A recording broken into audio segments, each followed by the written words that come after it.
जी बताइए। अबे देसी गवार, हमें ये बता, ये सामने वाली जमीन किसकी है? और इस जमीन का मालिक कौन है? पहले तो मुझे तुम अपने बारे में बताओ, कौन हो तुम लोग और इस ज़मीन का क्या करोगे? देख, फालतू की बकवास मत कर। जितना पूछा जा रहा है उतना जवाब दे। अरे भाई साहब, आप तो बेवजह नाराज़ हो रहे हैं। मैं तो बस आपसे ये पूछ रहा हूँ कि आप इस ज़मीन का करोगे क्या, क्योंकि आप शहर से यहाँ पर चल कर आए हैं और इस ज़मीन के बारे में पूछ रहे हैं और मालिक के बारे में पूछ रहे हैं, तो कुछ काम ही तो होगा ना तुम्हारे लिए। अबे ओए गांव के देसी गवार, अब हम तुझे बताएंगे कि हम इस जमीन का क्या करेंगे। क्यों? मैं क्यों नहीं जान सकता? तुम इस ज़मीन में करोगे क्या? बकवास तो तू ऐसी कर रहा है जैसे ये जमीन तेरी हो। देख, हमारे सामने ज्यादा एटीट्यूड मत दिखा। तेरे जैसे लोग ना हमारे यहाँ पर झाड़ू पोंछे का काम करते हैं। अब ये बता, राजी से बताता है कि नहीं कि तेरी अकल ठिकाने लगानी पड़ेगी? मुझे तो ऐसा लगता है शायद तुम लोग मेरे बारे में भी ठीक से जानते नहीं हो, इसलिए ऐसा बोल रहे हो। जब तुम मेरे बारे में जान जाओगे ना तो तुम्हें बाद में बहुत पछतावा होगा। देख, हम तुम्हारे जैसे लोगों से नहीं बात तक करना पसंद नहीं करते हैं, इसलिए चुपचाप बता दे कि इस जमीन का मालिक कहाँ पर है।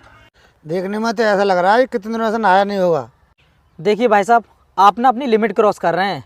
मैं इतनी देर से कुछ भी नहीं कह रहा हूँ, तो इसका मतलब ये नहीं है कि तुम मेरे बारे में कुछ भी बोलोगे, मेरी बेइज्जती पे बेइज्जती किए जाओगे। बेइज्जती तो उसकी होती है जिसकी कोई इज्जत हो, और तेरी तो कोई इज्जत ही नहीं है, तो बेइज्जती किस बात की? अरे भाई साहब, ये इस तरह मेरी बेइज्जती करना बंद करो और मैं तुम्हें बता दूं, ये सारी ज़मीन ना मेरी है और इसीलिए मैं तुमसे पूछ रहा था कि तुम इस ज़मीन का क्या करोगे। क्या बोल रहा है कि ये सारी जमीन तेरी है? हम तुझे पागल दिखाई दे रहे हैं कि तू कुछ भी बोलेगा हम तेरी बातों पर विश्वास कर लेंगे? सर, उनका फ़ोन नंबर भी तो है तुम पे, उनको कॉल करके भी देख लेते। हाँ, तुम बिल्कुल ठीक बोल रहे हो। हमने इससे बातें करके अपना टाइम बर्बाद कर लिया। अब एक काम करता हूँ, सर को फ़ोन ही लगा लेता हूँ।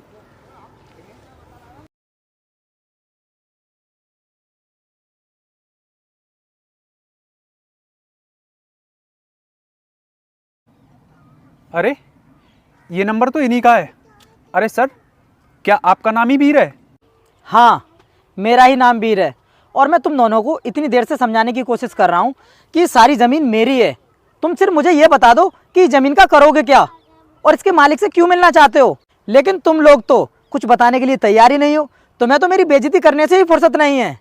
सॉरी सर, हमें माफ़ कर दीजिए। हमें आपके बारे में पता नहीं था कि ये सारी ज़मीन आपकी है। अगर हमें आपके बारे में पता होता कि ये सारी ज़मीन आपकी है तो हम भूलकर भी ऐसी गलती नहीं करते। तुम लोगों को पता चल गया कि ये सारी ज़मीन मेरी है, तो फिर तुम लोग मुझसे माफ़ी मांग रहे हो।